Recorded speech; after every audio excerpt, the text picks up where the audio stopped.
A local husband and wife are lucky to be alive after they drove off a cliff and rolled 80 feet to the bottom. And even more incredible, they then walked 2 miles to get help. Our Ryan Sims joins us with this amazing story. And Ryan, this happened in a rural area. That's exactly right, Lindsay. It happened in the remote hills near Young, Arizona, and at once a weekend getaway turned into a trek for survival.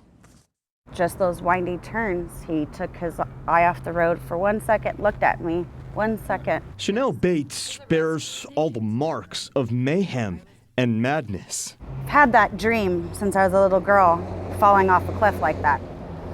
And when it starts to happen, I couldn't tell if it was real. One look at Chanel's Jeep, and it's clear it was very, very real. Chanel and her husband Matthew plunged 80 feet while buckled inside. She says escaping the Jeep was a battle in itself. And I crawled through the windshield, little tiny area. It's probably how I got the big gash. In the middle of the desert, Chanel then made the excruciating climb to the top of the hill. Her badly hurt husband clambered up the same slope as well. And I told him to follow my voice and be strong, find his inner strength, and get up here with me.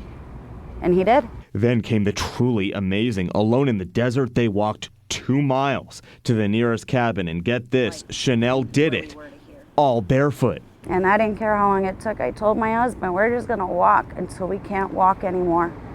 But we found help.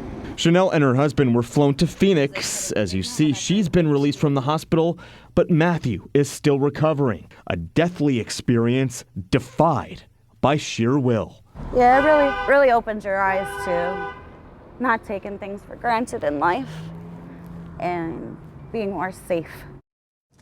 Yeah, luckily they had each other to get through it. Now tonight a GoFundMe page has been set up to help both Chanel and Matthew. We have a link to that GoFundMe on our website, ArizonasFamily.com. In the newsroom tonight, Ryan Sims, Arizona's Family.